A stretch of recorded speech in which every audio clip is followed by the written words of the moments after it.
Olá, olá, bem-vindos a mais um vídeo sobre os resultados do quarto trimestre de 2021 e do ano passado no consolidado. Eu sou Carlo Cauti, sou editor da Exame Invest e hoje vamos falar de um dos bancos que estão atraindo, né, muita atenção, né, da Faria Lima, né, dos investidores, especialmente investidores pessoas físicas também, por seus resultados trimestre após trimestre cada vez mais positivos, resultados muito bons também no quarto trimestre de 2021 e no ano passado como um todo, com uma carteira de crédito que cresceu, um Basileia que ficou constante, muito sólido, e também a perspectiva, quer dizer, dividendos muito bons no ano passado e perspectiva também de bons dividendos, de bons proventos para esse 2022. Estamos falando do banco ABC Brasil, e para entender melhor como foi o ano passado para esse banco, vamos falar com o Ricardo Moura, que é diretor de RI, de Relações com os Investidores do Banco ABC Brasil.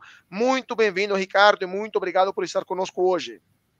Boa tarde, Carlos. Um prazer estar aqui com os clientes da Exame Invest. É isso aí, muito obrigado, Ricardo, e também muito bem-vindo ao Sérgio Borejo, que é CFO do Banco ABC, que vai falar também com o nosso público aqui da Exame Invest sobre os resultados, sobre os números, né, do Banco ABC. Muito bem-vindo, Sérgio, muito obrigado por estar conosco. Muito obrigado, Carlos. Obrigado pela oportunidade. Muito obrigado. Prazer falar com vocês. Prazer todo nosso. Então, vamos aos números. Vamos lá, gente. Então, iniciando com os números, eu queria começar com o Ricardo. Ricardo, comentário rápido, como de costume, do resultado aqui no nosso programa, né? Do resultado do quarto trimestre do ano passado e de 2021 como um todo. O resultado foi bastante positivo para o Banco ABC, estou com os números aqui na frente. Teve um lucro recorrente que teve uma alta de 52,8% no quarto tri, 162 milhões de reais.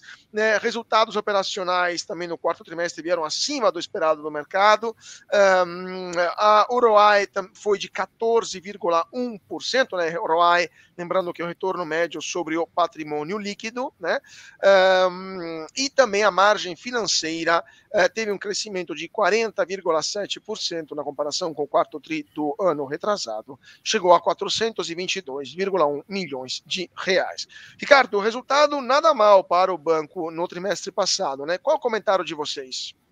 Eu acho que esse resultado ele vem numa sequência, é o sexto trimestre consecutivo que a gente tem de crescimento do resultado líquido e da expansão do ROE, e ele é uma combinação de diversos fatores, né? Então, você inclui uma expansão relevante da margem com clientes, você também tem, na base anual, uma expansão da margem com o mercado, uma queda expressiva no custo de crédito, que é a despesa de provisão, e, por último, um aumento também do patrimônio líquido remunerado ao CDI. Então, isso tudo levou a uma evolução de aumento de rentabilidade do banco. Perfeito, perfeito, Ricardo. Agora, só queria perguntar também, agora passando um pouco a palavra para o Sérgio, né? Um dos resultados que acredito também ajudou bastante, um dos fatores, né, que ajudou bastante a registrar esse resultado, foi uma redução significativa da despesa de provisão ampliada, né, Sérgio? Ou seja, os PDDs, que, para quem não sabe, são o seguro, de fato, que o banco faz, né? Ou melhor, o dinheiro que ele coloca de lado, né, para fazer frente a eventuais inadimplências por parte de seus clientes, né? Sérgio, vocês reduziram, então, as despesas de provisão ampliada para 193 milhões, uma queda de 43% em relação a 2020, né? Falamos, obviamente, de 2021 como um todo. Como é que foi isso? Por que vocês decidiram essa redução tão expressiva? Vocês estão mais confiantes com a adimplência, ou melhor, com uma redução da inadimplência nesse 2022, ou foi uma escolha natural porque nos anos passados o coronavírus levou a um excesso de PDDs que acabaram também alterando o resultado? Bom, acho que você fez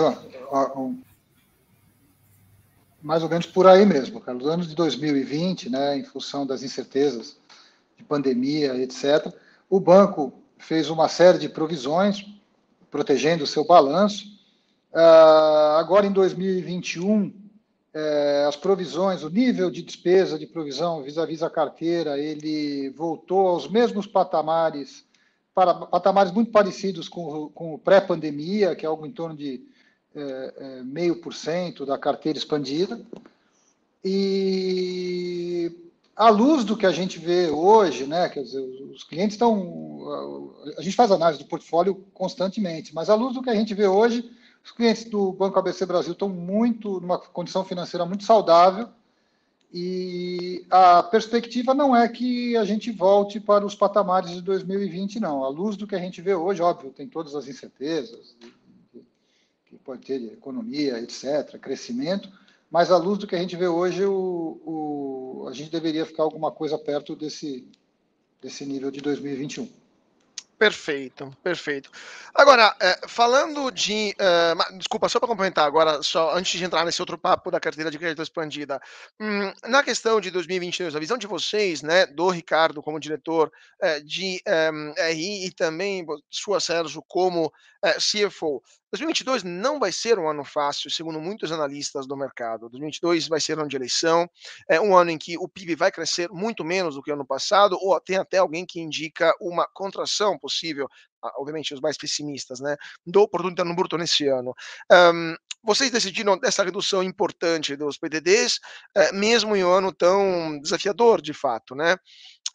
E também, obviamente, temos nesse contexto uma alta da Selic, e sabemos que quando o juro sobe, a inadimplência também muitas vezes acompanha esta alta dos juros. Vocês acham que ao longo desse 2022 essa decisão de reduzir os PDDs pode mudar? Estão prontos para isso? E eventualmente de quanto poderia mudar? Não sei se eu pergunto antes isso para o Ricardo ou para o Sérgio. Vocês decidem quem é o mais adequado para falar. Acho que o Ricardo está sem áudio. Quer falar, Sérgio? Eu posso falar sim. Na verdade, o nosso portfólio é um portfólio um pouco diferente, vamos dizer, dos grandes bancos, né, quando a gente fala em economia. Por quê? Porque a gente não tem varejo, né? A gente tem os nossos clientes, né, desde do middle market até o CIB, eles são clientes com faturamento acima de 30 milhões de reais. Então, a gente olha o caso a caso, etc.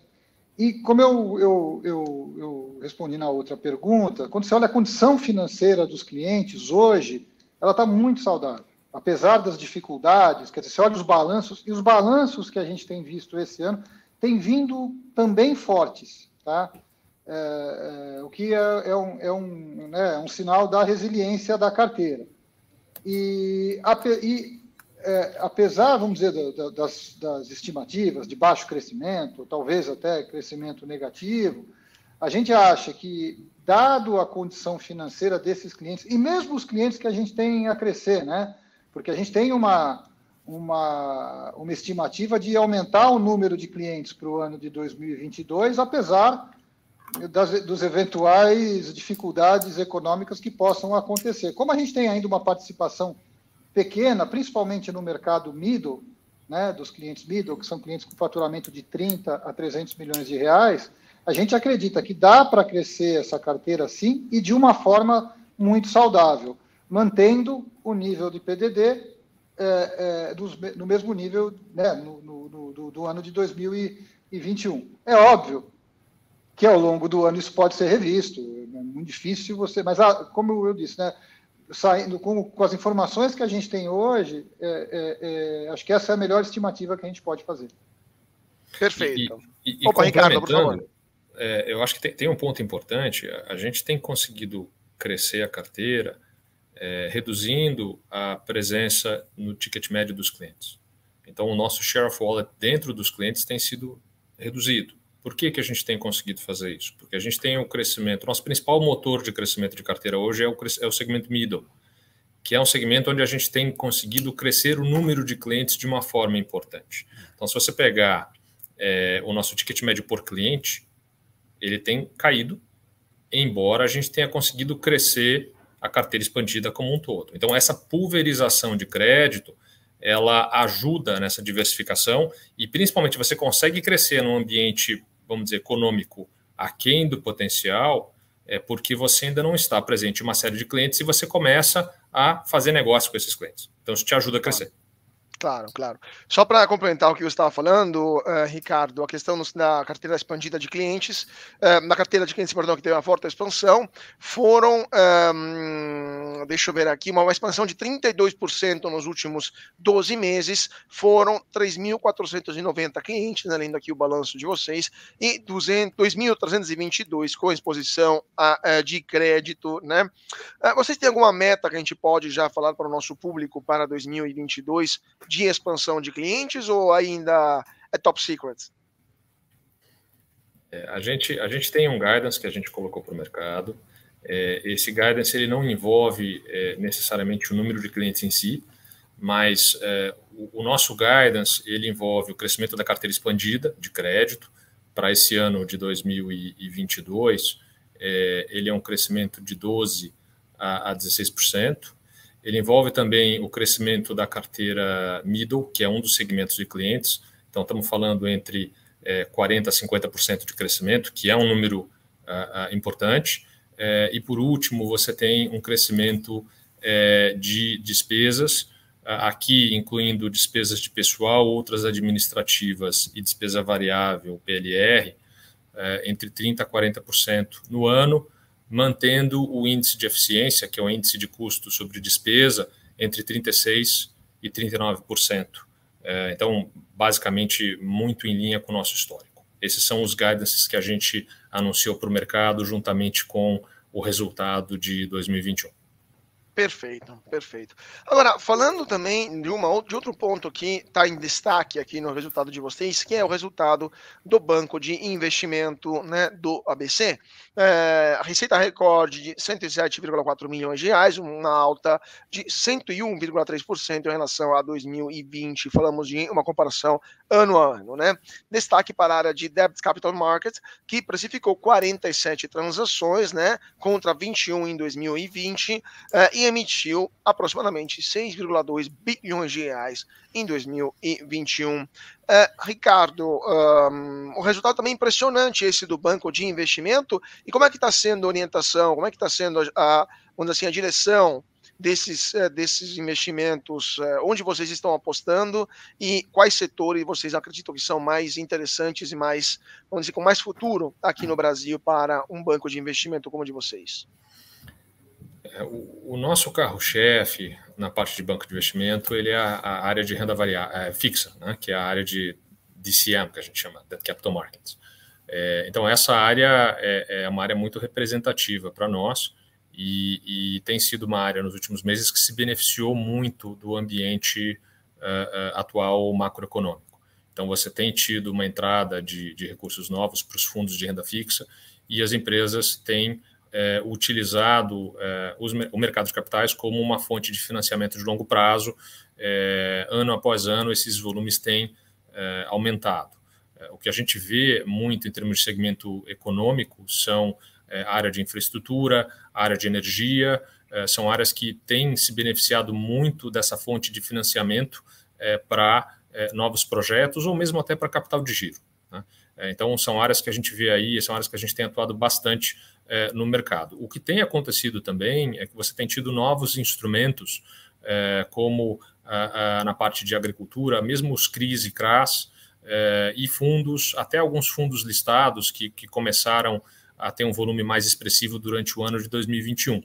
Então, agora, respondendo a tua pergunta, principalmente em segmentos da indústria que tem a necessidade de investimentos ou fundos de longo prazo, linhas de longo prazo, tanto para expansão quanto para novos investimentos. Perfeito. Perfeito. Outro ponto também que queria conversar com vocês, acho que dessa vez a pergunta é para o Sérgio, é sobre o índice de Basileia, bastante sólido, 15,1%, né, crescimento de 0,5 ponto percentual. Uma solvência superior a de muitos bancos europeus, por sinal, né? Então, de fato, estão de parabéns. Qual que é a previsão de vocês para esse ano? Vão reforçar ainda mais o Basileia, se preparando a eventuais turbulências, ou vocês acham que vai ficar mais ou menos nesse patamar, não terão grandes dificuldades em 2022? Na verdade, a gente faz um planejamento de capital todo ano para cada 3 anos, cara, né? Então, agora até 2025, o ano passado até 2024 e assim por diante, né? E dentro dos nossos, né, das nossas ambições de crescimento e número de clientes, etc., a gente acredita que tem a capital hoje suficiente, mais os lucros que serão gerados pelo banco nos próximos anos para sustentar esse crescimento, né? Então, a gente até teve do trimestre passado para cá, o nosso balanço cresceu, mas a Basileia melhorou. Né? Interessante isso. O capital do banco foi utilizado de uma forma mais eficiente. Então, nós estamos muito confiantes que a gente tem capital aí para continuar distribuindo dividendos e sustentar o crescimento do banco. Interessante essa questão que você me falou, né? Que cresceu a carteira de crédito, mesmo com Basileia, que até não só não diminuiu, como cresceu, né? De novo, você acha que esse ponto é ligado a esse ano excepcional para os balanços de seus clientes corporate? É uma estratégia própria do banco que, mesmo em momentos de, vamos dizer assim, menos propícios, vai continuar mantendo essa tendência? Qual que foi a razão que vos permitiu de aumentar as atividades, mesmo não tendo mudanças no índice de solvência do banco? Normalmente são garantias, né, que você acaba incorporando aos empréstimos, que melhoram a utilização de capital, às vezes é o próprio prazo da operação, a característica, você pega, por exemplo, um derivativo, você faz um reset no meio do caminho, dependendo, você vai mais a pagar ou a receber. Então, são características das operações que o próprio a gente tem com os clientes e que vão, na sua individualidade, ajudando a Basileia. E quando você olha a alocação de capital no consolidado, ela acaba melhorando. Mas, basicamente, são garantias e reset em derivativos. Basicamente, são as duas principais razões. Perfeito.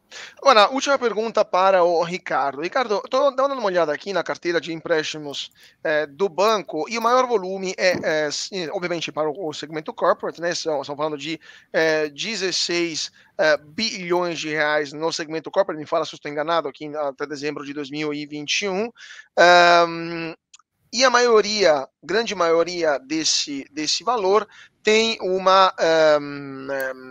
tem um vencimento de 3 a 12 meses, são 40,5%, vencimento de 3 a 12 meses. De 1 a 3 anos é 29%. De fato, estamos falando, então, de um crédito que é quase uma sorte de quase capital de giro, um pouco mais do que capital de giro para as empresas. É uma decisão do banco de manter esse empréstimo para esse patamar de tempo, ou é uma necessidade dos clientes que preferem um prazo mais curto para se refinanciar? Qual é a razão desta importância, tamanha importância sobre a carteira de empréstimos com um prazo dessa proporção? É um pouco dos dois, na verdade. Então, você tem uma demanda grande dos clientes para linhas que vão ao redor de um ano ou um pouco mais que um ano. Isso tem sido assim historicamente. Linhas com prazos um pouco mais longos, as empresas têm preferido, de uma forma crescente, se financiar através do mercado de capitais. Então, você tem um pouco vamos dizer, da vocação do banco de poder servir os clientes dentro desse prazo, com uma própria demanda dos clientes em captações também desse prazo, né? E além disso, para prazos muito mais alongados, o mercado de capitais acaba sendo a melhor solução. Então, porque é mais barato? Também mais barato, porque ele tem um perfil de desembolsos mais alongado. Isso é verdade, está se tornando mais verdade no Brasil e é verdade na maioria dos países do mundo, né? Então, o mercado de capitais acaba sendo um balanço mais voltado para longo prazo, e os bancos acabam tendo um balanço que tem um prazo, um duration mais de curto prazo. Então, e o balanço do banco ele é mais competitivo para esses prazos do que o mercado de capitais. Então, respondendo a tua pergunta, é um pouco dos dois. É tanto uma demanda de mercado que se encaixa mais desse lado, quanto uma vocação do balanço do banco para esses prazos. Perfeito. Perfeito. Ultimíssima pergunta, aliás, dessa vez, na verdade são duas, porque são ligadas uma com a outra. Uma é sobre a previsão de vocês para a distribuição de proventos ao longo de 2022, né? O que vocês esperam para esse ano? Ano passado foi bastante interessante para os sócios do Banco ABC. E a segunda pergunta é sobre a visão macroeconômica de um dos sócios mais importantes do banco, né? Que é esse fundo árabe, que com a visão estrangeira, me fala se estou enganado, uma visão de fora. A pergunta é como eles estão olhando para o Brasil, né? Então, queria iniciar com essa segunda pergunta sobre a visão de um dos acionistas mais importantes do banco, uma pergunta para o Ricardo, em relação ao Brasil, ao contexto brasileiro e, obviamente, as atividades do banco nesse contexto. Quer falar essa, Brejo? Posso falar, claro. À vontade. Não, a visão é de um... Não, a gente tem uma relação muito sólida, né, com o acionista controlador, né? O banco ABC, ele tem 60% do banco, está aqui no Brasil há mais de 30 anos, já são indo para o 33º ano, né? O banco, o ABC Brasil, é um fator importante, né? Um colaborador importante com os lucros do controlador. Então, eu acho que a perspectiva com o banco aqui no Brasil é a melhor possível, muito estável, a gente tem uma relação muito próxima, né? Óbvio, nós somos uma empresa de capital aberto, então toda a relação é feita via conselho, né? Porque, obedecendo todos os padrões, né, as melhores práticas de governança, mas é uma relação muito sólida, muito próxima, acho que muito produtiva para ambas as partes, tanto para o controlador quanto para o ABC. E acho que eles vêm com muito bons olhos. A gente teve um bom ano, colaborou, né, de forma significativa nos resultados dele, então acho que não podia ser melhor. Pois é, porque depois de 30 anos de Brasil, já viu várias crises, então já passou por essas e outras, então já os árabes já estão vacinados com as nossas turbulências domésticas, né? Então isso já explica, mas já estão tropicalizados, diria eu, né? Por sorte. Agora, a última pergunta, de fato, não sei se o Ricardo ou o Sérgio querem responder, essa segunda sobre os proventos que o banco tem o objetivo, tem a meta, tem a intenção de distribuir ao longo de 2022.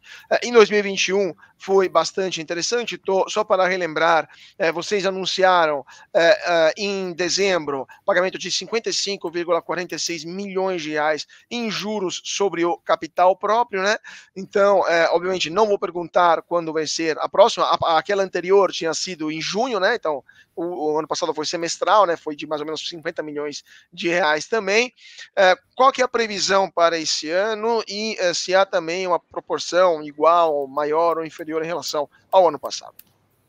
Posso responder essa aqui? Posso, Ricardo? À vontade. Lógico. Opa. Na verdade, o ano passado nós pagamos os juros sobre capital próprio, né, os dividendos através do juros sobre capital próprio, que nada mais é que a TJLP aplicada sobre o patrimônio líquido. E a gente veio pagando trimestralmente. A ideia esse ano é continuar com a mesma prática, não vemos por que mudar, e aí vai depender muito mais do comportamento da TJLP, que eu acho que hoje está em torno de 6 e pouquinhos por cento. Talvez ela suba um pouco por causa do CDI, né? Ela tende a acompanhar um pouco Sim. a taxa de juros, não no mesmo ritmo, mas ela subindo provavelmente deve ser, a gente com certeza deve obedecer essa mesma proporção. Perfeito, então fica aqui a notícia para os acionistas do Banco ABC ficar ligados sobre as informações de pagamento de proventos ao longo desse 2022. Gente, infelizmente nosso tempo se esgotou, estou aqui com um balanço com várias anotações, teria muitas outras perguntas para os nossos convidados, mas eu queria agradecer muitíssimo o Ricardo Moura, diretor de Relações com os Investidores do Banco ABC. Muito obrigado, Ricardo. Obrigado a vocês, um prazer estar falando junto com os clientes da Exame. É um prazer todo nosso tê-lo conosco. Muito obrigado também ao Sérgio Borejo, que é CFO do Banco ABC. Muito obrigado, Sérgio, por ter estado conosco hoje. Obrigado você, Carlos. Espero revê-lo em breve. Muito obrigado pela oportunidade. Com certeza, teremos outras ocasiões também para voltar a falar. E muito obrigado a você que está seguindo a gente aqui na Exame Invest. Sigam a gente nas redes sociais, no Twitter, no Facebook, no Instagram, no YouTube. Se inscrevam no canal, deixe o seu like, o seu comentário e suas perguntas ou dúvidas para os nossos convidados. E, claro, se inscrevam também. Né? Não se esqueçam também de seguir no nosso site, exame.com. E todo dia, 8 da manhã, nossa abertura do mercado. Mais uma vez, muito obrigado a todos pela atenção e até mais.